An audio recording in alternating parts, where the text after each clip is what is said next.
राधे राधे दोस्तों, तो कैसे हो आप सभी। जय श्री हरि। आज हम बात करेंगे इंदिरा एकादशी की, जो कि इस साल 17 सितंबर को मनाई जा रही है।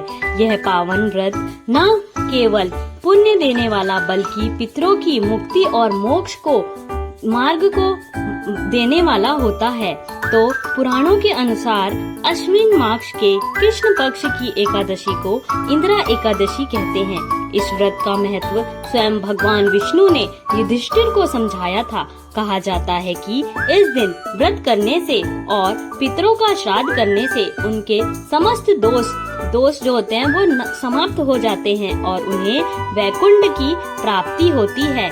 इंदिरा एकादशी खास तौर पर पितृपक्ष में ही आती है।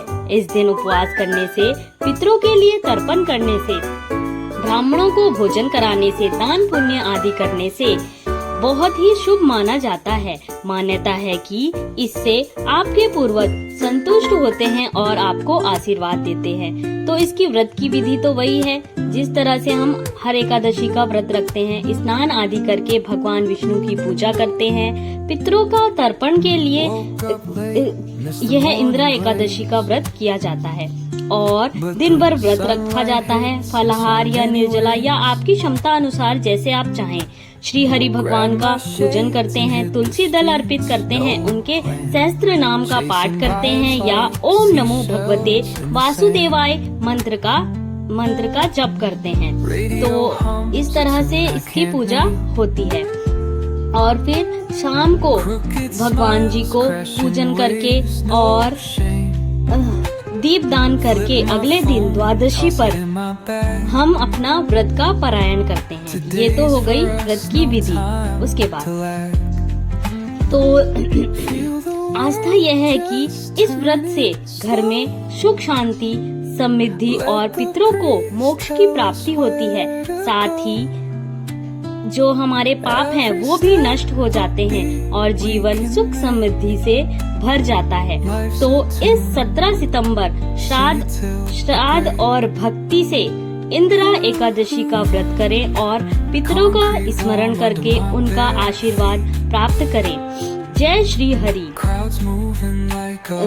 तो इसकी जो पुराणों की इसकी जो कथा है वो मैं आपको छोटी सी संक्षिप्त में बता देती हूँ कि जो राजा इंद्रसेन थे अपने समय में, तो नारद मुनि आए और उनसे बोले, राजन आपके जो पितृ हैं वो स्वर्गलोक में रहकर भी अपने कर्मों के कारण दुखी हैं, उनकी मुक्ति दिलाने के लिए कोई उपाय करें।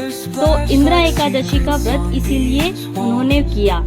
जो राजा थे उन्होंने विधि पूर्वक व्रत किया और अपने पितरों को वैकुंठ की प्राप्ति कराई।